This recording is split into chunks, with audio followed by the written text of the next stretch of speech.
Juan Carlos Vacarezza, gracias por haber venido. No, gracias Jorge por la invitación, como siempre. Juan Carlos, se habla mucho, ¿no?, del impuesto a las ganancias, vasto sector de trabajadores quiere que se elimine. Ahora, la pregunta es esta: ¿se puede eliminar el impuesto a las ganancias? ¿Cómo afecta a las arcas del Estado? ¿Se puede, no se puede? ¿Es necesario?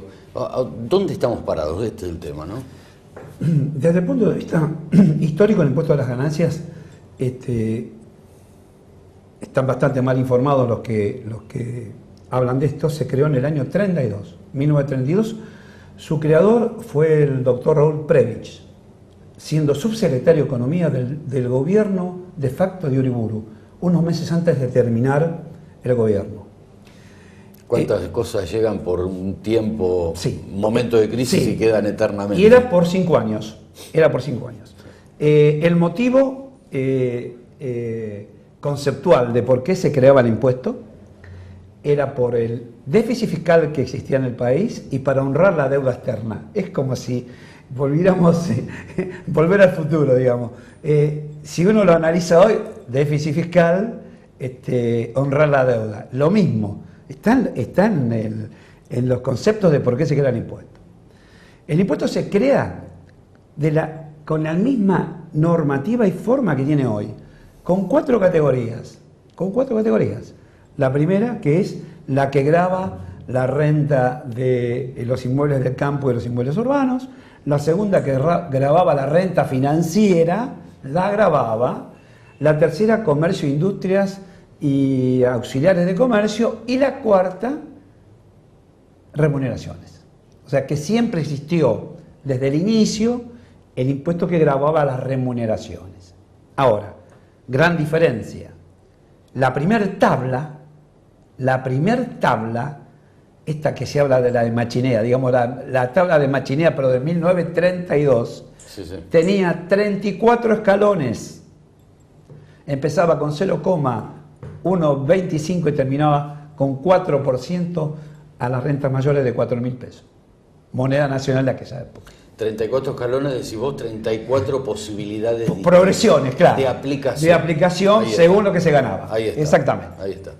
Escala de progresión. O sea que empezaba con una progresión chica y ya el 4% era para una renta de aquellas épocas de 4.000 pesos, que era muchísimo dinero. El esquema siempre se permaneció igual. Hubo modificaciones, pero hoy tenemos primera, segunda, tercera y cuarta categoría. Si queremos, no vamos a hacer un paneo histórico del 32 al 2014, pero sí tenemos que decir que hoy no se grava la renta financiera.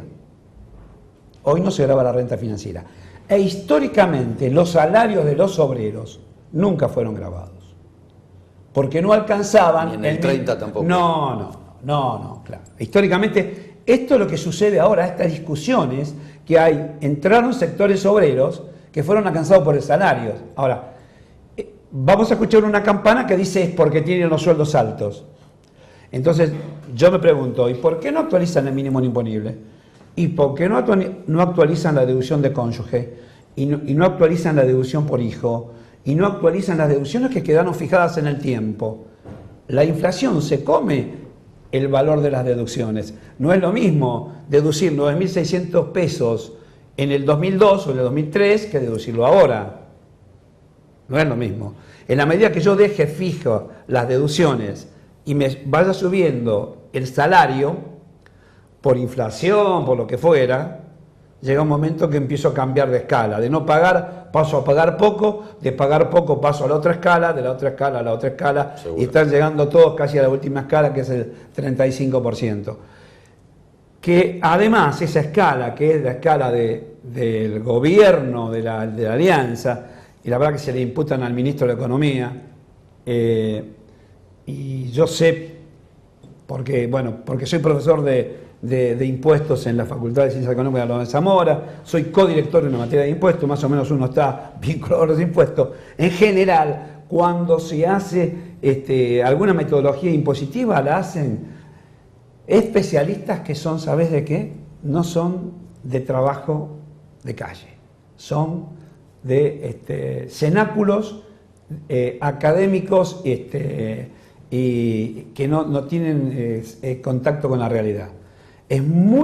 Siempre es factible que modificaciones de este tipo se hagan en laboratorios académicos y no con profesionales que, además de ser académicos, palpen la realidad de la cosa. Sí, sí, por supuesto. Entonces tiran una escala que le parece buenísimo. También en ese momento veníamos del famoso déficit cero. Hay que acordarse de Cavallo, el famoso déficit cero, para no pedir más deuda externa porque nadie le prestaba. Y el gobierno de la Alianza siguió con el 1 a 1 y esta escala es producto de eliminar el déficit fiscal y pagar la deuda externa. 32, 2001, 2014 y hace poco, para colmo, en una radio el ministro de Economía dijo que el impuesto a los salarios había sido, vaya la redundancia, incorporado al sistema tributario por el gobierno general Perón, cosa que no es así. Al contrario, en el 46, por un decreto del gobierno de facto, antes que el general Perón asuma la presidencia, se establecieron dos mínimos no imponibles distintos. Un mínimo no imponible para todas las categorías, menos para la renta financiera. 4.800 pesos para todas las categorías y 2.400 para la renta financiera. O sea, mira cómo se estaba, de alguna manera, grabando mucho más la renta financiera. Claro. Porque le ponía un mínimo no imponible menor. Bueno, acá no solamente no tenemos un mínimo no imponible, sino que la renta financiera no tributa. Entonces,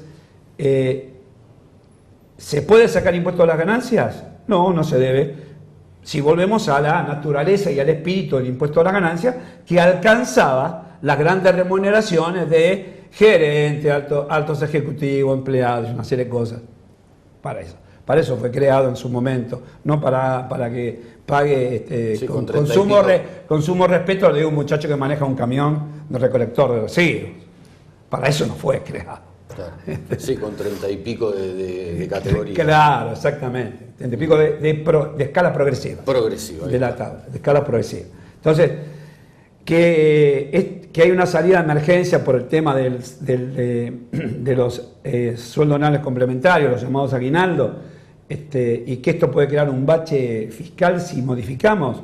Mire, el bache fiscal se cubre fácilmente, se graba la renta financiera. Fácil, ¿eh? Acá hay que terminar con impuestos extorsivos, porque estamos transformando un impuesto progresivo, que es aquellos que ganan mucho pagan, lo estamos transformando en un impuesto regresivo, donde ya sectores en relación de dependencia dicen no. Ahora estamos en un momento de planicie económica, me dicen no, yo no quiero hacer horas extras, porque si hago horas extras y después me retienen el impuesto, gano menos de lo que ganaba antes, una cosa. Que es cierto que pasa eso. Lo digo porque nosotros estamos en la profesión. Ahora, si yo estoy en un laboratorio académico y miro pasar la realidad por el ojo de buey de un laboratorio académico o de funcionario público, que ese es el gran problema que tenemos en Argentina, que hay muchos funcionarios públicos que no saben la realidad porque no la vivieron nunca, la realidad tajante, concreta de las empresas y de lo que sucede. Entonces acá son fenómenos grandes, abanderados, que está bien que se estudie, que se saquen los 10, todo lo que quieran, pero la realidad de la vida es otra cosa, no tiene nada que ver con eso.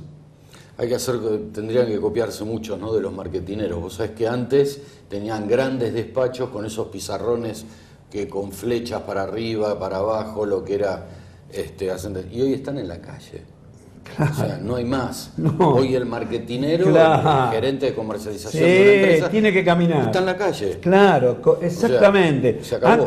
Exactamente. Antes caminaban los corredores nada más, seguro, los vendedores. Hoy camina, el que da el ejemplo es el número uno, el CEO. Es cierto esto es así. Porque no se puede. Y los ves, Juan Carlos, pero, en la puntera de góndola de los supermercados, los ves, Seguro que no es un vendedor de la firma que está ahí, para nada. No, pues no puede tomar la decisión, sino se le va la realidad de la puntera de la góndola. Seguro. Si no camina al hiper, no puede tomar una decisión.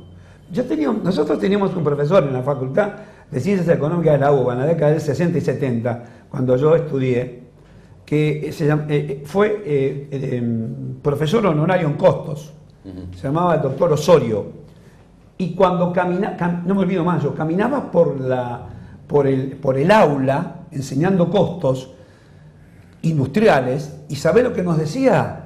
Lo que vos estás diciendo ahora, te hablo de la década del 60, 70, decía, para saber costos, el contador tiene que caminar la fábrica. No podíamos saber costos desde la oficina solamente. Claro, fíjate vos. Porque tenés una visión muy acotada, teórica. O sea, hay que caminar la fábrica. No se lo olviden. Aquel que se vaya a especializarse en costos industriales, no se olviden, tienen que caminar la fábrica. Y quedó lo que estás diciendo vos, fíjate, pasaron 60 años, 50 años y sigue siendo, la realidad es lo tangible. Seguro. Lo demás yo puedo proyectar, hacer modelos teóricos. Sí, son válidos para a lo mejor comparativos, pero nada más. Hice el modelo teórico, después tengo un modelo de la realidad y tengo un desfase o una disfuncionalidad. Seguro.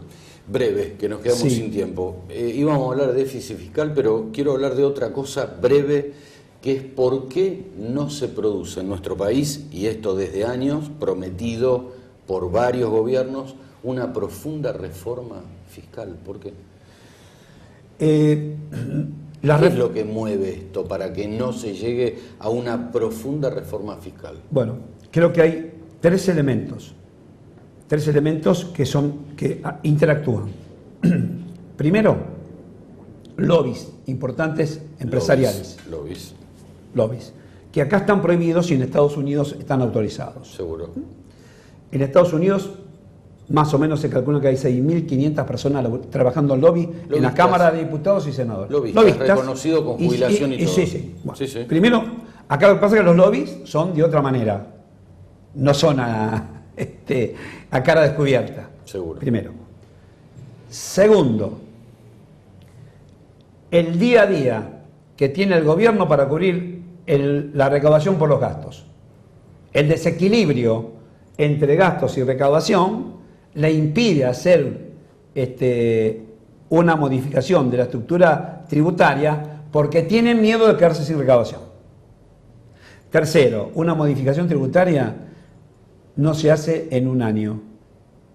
Se hace consensuada con todos los sectores políticos y los profesionales en ciencias económicas, los abogados, en un país serio, y se proyecta.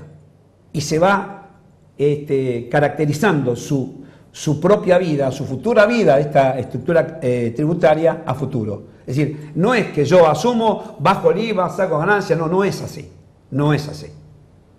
Pero nadie, ningún gobierno pone a trabajar a un equipo de especialistas que tengan visos de la realidad y que pertenezcan a todas las fuerzas importantes de la sociedad, empresarios, profesionales en ciencia económica, profesionales del derecho, agentes de la FIP y políticos.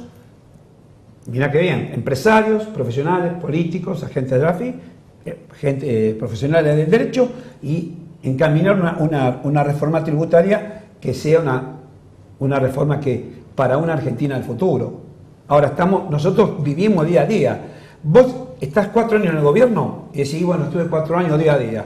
Estás 8, decís, yo en 8 no puedo hacer nada. Estás en 12, no sé cuánto tienen que estar para que... Fíjate vos que todos dicen que no tienen tiempo. Pero a los que se nos va el tiempo es a nosotros. Seguro. Me parece que no tienen, ¿sabes qué? ¿Sabes lo que le falta? Patriotismo. No tiempo. Gracias, Juan Carlos Ocares. No, gracias.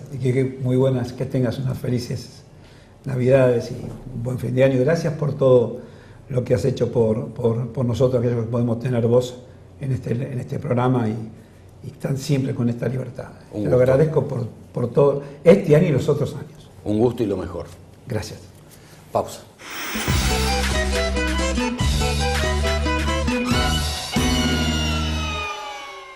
La Municipalidad